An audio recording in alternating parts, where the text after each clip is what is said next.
ধরি আমাদের একটা বেলুন আছে, আর সেই বেলুনে কতগুলা কণা আছে যারা লাফাচ্ছে। এরা গ্যাসীয় কণা, মুক্তভাবে ভাসছে এবং তাদের প্রত্যেকেরই কিছু বেগ বা গতিশক্তি আছে।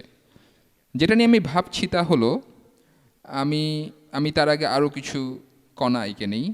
তো আমি যেটা নিয়ে ভাবছি সেটা হলো যে চাপটা এই কণাগুলো এই বেলুনটির উপর দেয় সেইটা।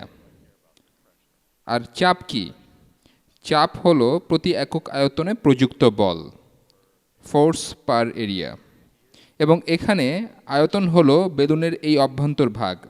তাহলে এখানে বল প্রয়োগ করবে কে? আমি এখানে 6টা কণা এঁকেছি, কিন্তু আসলে বেলুনে অসংখ্য কণা থাকতে পারে। আপনারা জানেন, হয়তো বলতে পারি কত বড় বেলুনটা তার উপর নির্ভর করে, কিন্তু তারপরেও লক্ষ লক্ষ বা কোটি কোটি কণা বেলুনটিতে রয়েছে। আসলে কল্পনার চাইতেও বেশি কণা আছে, কিন্তু যে কোনো মুহূর্তেই কিছু কণা বেলুনের দেয়ালে বাড়ি খাচ্ছে। এই কণাটা এখানে বাড়ি খাচ্ছে, আর এটা খাচ্ছে এখানে, আর এভাবে বাড়ি খাচ্ছে।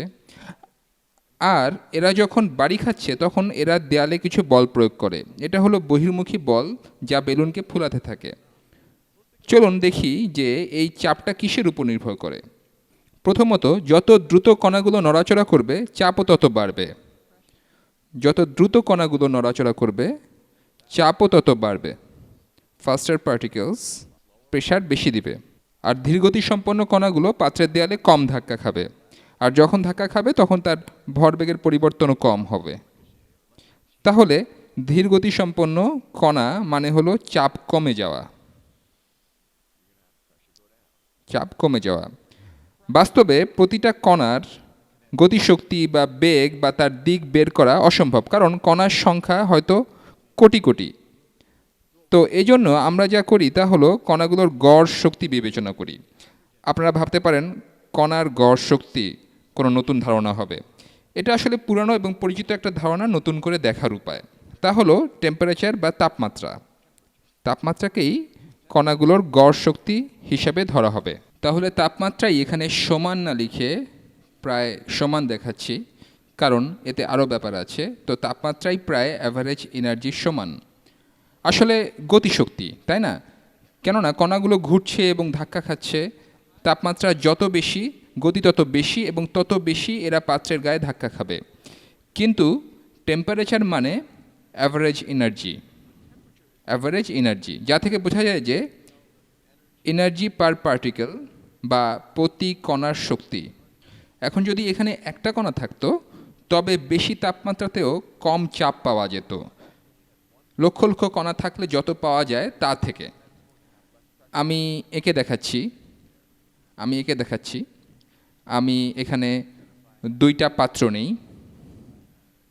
আমি এখানে 2টা আলাদা আলাদা পাত্র নেই। একটাতে আছে একগুচ্ছ কণা নির্দিষ্ট তাপমাত্রায় বিভিন্ন দিকে ঘুরছে, এবং অন্যটিতে আছে একটা কণা, এবং তাদের তাপমাত্রা একই, তাদের গড় শক্তি একই, প্রতি কণায় তাদের গতিশক্তি একই। পরিষ্কারভাবে এই পাত্রের চাপ বেশি হবে, কারণ কোনো নির্দিষ্ট মুহূর্তের কণাগুলো বেশি ধাক্কা খাবে। আর এদিকে এই ক্ষেত্রে একটা মাত্র কণা প্রথমে এখানে ধাক্কা খাবে, পরে সরে এখানে ধাক্কা খাবে, ফলে চাপ অবশ্যই কম হবে, যদিও তাপমাত্রা এক। তো তাপমাত্রাই হলো গতিশক্তি, বা এভাবেও বলা যায় প্রতি কণার গতিশক্তি। এটা প্রতি কণার গতিশক্তি দেখার একটা উপায়। তো যদি আমরা সিস্টেমের সম্পূর্ণ শক্তিটা দেখতে চাই তবে আমরা টেম্পারেচারকে গুণ করব কণার সংখ্যা দিয়ে। আমরা আণবিক পর্যায়ে কাজ করছি। কণাদের প্রায়ই মোলে প্রকাশ করা হয়, আর মনে রাখবেন মোল হচ্ছে কণার সংখ্যা।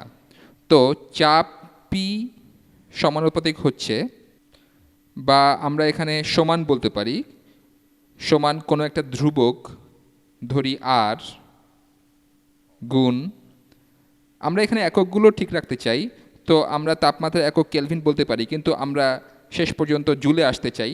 তো আর গুণ টি টেম্পারেচার এবং কণার সংখ্যা। এটাকে বিভিন্নভাবে হিসাব করা যায়, কিন্তু মোলে করাটাই উচিত। যেমন ধরি 5 মোল কণা আছে বলা যায়। আপনি জানেন এর অর্থ 5 গুণ 6 গুণ 10⁻23টা কণা। তো এটা হলো কণার সংখ্যা, নাম্বার অফ পার্টিকেলস। এটা হলো তাপমাত্রা, এটা হলো কোনো একটা ধ্রুবক, কনস্ট্যান্ট। এখন চাপ আর কিসের উপর নির্ভর করে? আমি এই দুইটা উদাহরণ দিয়েছি। এটা তাপমাত্রার উপর নির্ভর করে। যত দ্রুত কণাগুলো নড়াচড়া করে তত চাপ বাড়ে। কণাগুলোর সংখ্যার উপরও নির্ভর করে। যত বেশি কণা তত বেশি চাপ। কিন্তু পাত্রের আকারের উপর, আয়তনের উপর। যদি আমি আরেকটা উদাহরণ দিই, যদি কোনোভাবে বাইরে থেকে চাপ দিয়ে পাত্রটাকে ছোট করে দেওয়া যায়, তাহলে পাত্রটার আকার এরকম হবে। যখন কণার সংখ্যা সেই 4টাই, কণার গড় গতিশক্তিও একই এবং একই তাপমাত্রা, কেবল আয়তন কমে গেছে, তখন এই কণাগুলো আরও ঘন ঘন পাত্রের দেয়ালে বাড়ি খাবে, আরও ঘন ঘন দেয়ালে বাড়ি খাবে এবং কম আয়তনের ওপর। তো যে কোনো মুহূর্তে বল বেশি কিন্তু আয়তন কম। তাহলে যখন বল বেশি ও আয়তন কম হবে তখন অবশ্যই চাপ বেড়ে যাবে। তাহলে যখন আয়তন কমে গেল তখন চাপ গেল বেড়ে।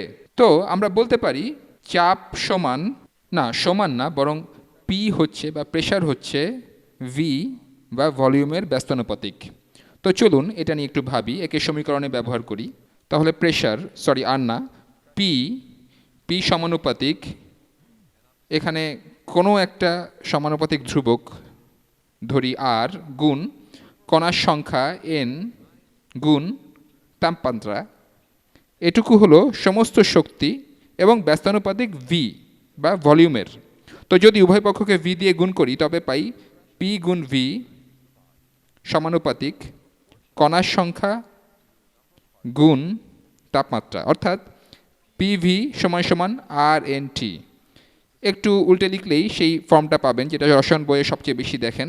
যদি আর এবং এনকে উল্টে লিখি তবে পাবো চাপ গুণ আয়তন সমান সমান এন বা কণার সংখ্যা গুণ একটা ধ্রুবক আর গুণ তাপমাত্রা টি। তাহলে পিভি সমান সমান এনআরটি, এবং এটা হলো আইডিয়াল গ্যাস ইকুয়েশন, আদর্শ গ্যাসের সূত্র। আশা করি বুঝতে পারছেন আইডিয়াল গ্যাস ইকুয়েশন। বলা হয় যে আইডিয়াল গ্যাস হলো, এটা আসলে একটা বিমূর্ত ধারণা। সূত্রটা বোঝার জন্য আমি কিন্তু প্রথম থেকে অ্যাজাম্পশন তৈরি করেছিলাম। যে অ্যাজাম্পশন আমি তৈরি করেছিলাম তা হলো অবশ্যই আমরা একটা আদর্শ গ্যাস নিয়ে কাজ করছি। আদর্শ গ্যাস কি? আদর্শ গ্যাস হলো যার কণাগুলো পরস্পরের সম্পর্কে উদাসীন, বা এভাবে বলা যায় তারা নিজের গতিশক্তি ও দেয়ালে ধাক্কা দেওয়াতেই বেশি ব্যস্ত। তারা পরস্পরকে আকর্ষণ বা বিকর্ষণ করে না। তারা পরস্পরকে আকর্ষণ বা বিকর্ষণ করে না। Don't attract or repel each other. কারণ যদি তারা পরস্পর আকর্ষণ করতো তাহলে হয়তো আয়তন বদলালেও তারা দেয়ালে ধাক্কা দিতে যেত না, হয়তো তারা কেন্দ্রের দিকে যেত, পরস্পরকে আকর্ষণ করত। ফলে তারা পাত্রের দেয়ালে বাড়ি খেত কম আর চাপও কম হতো। তো তারা পরস্পরকে আকর্ষণ বা বিকর্ষণ করে না, এটা ধরে নিচ্ছি, এবং কণাগুলোর আসল আয়তনকে নগণ্যও ধরে নিচ্ছি। এটা একটা ঠিক ধারণা, কেননা তারা অতি ক্ষুদ্র। যদিও অনেক বেশি কণাকে একটা নির্দিষ্ট আয়তনে রাখলে তবে হয়তো আয়তনটা ধর্তব্য হবে। তবে আমাদের যে মেন্টাল এক্সারসাইজ, এর প্রেক্ষিতে ধরি যে অণুগুলোর আয়তন নগণ্য এবং এরা একে অপরকে আকর্ষণ বা বিকর্ষণ কিছুই করে না। আর এই অবস্থাতেই আমরা আইডিয়াল গ্যাস ইকুয়েশন প্রয়োগ করতে পারবো। এই অবস্থাতেই আমরা আইডিয়াল গ্যাস ইকুয়েশন প্রয়োগ করতে পারবো, এবং এটাই আইডিয়াল গ্যাসের ধারণা এইটা। তো আমরা আইডিয়াল গ্যাস ইকুয়েশনটা প্রতিষ্ঠা করলাম। এখনও কিভাবে এটাকে ব্যবহার করতে হবে, গাণিতিক সমস্যা বা রাসায়নিক সমস্যা এটা দিয়ে কিভাবে সমাধান করতে হবে, বা এর এককের ব্যবহার কি হবে, এগুলো বাকি রয়ে গেছে। পরবর্তী ভিডিওগুলোতে আমরা এর সবগুলোই করব। আমরা প্রচুর সমীকরণ বের করব, সমস্যার সমাধান করব আইডিয়াল গ্যাস ইকুয়েশন দিয়ে। তবে এই ভিডিওটার গুরুত্বপূর্ণ বিষয়টা হলো এই সমীকরণের ধারণা পাওয়া, এটার অর্থ বোঝার চেষ্টা করা। আর এটা যখন আপনি ভেতর থেকে বুঝবেন তখন আপনি এটা ভুলবেন না, এমনকি নিজে নিজে এটা বেরও করতে পারবেন।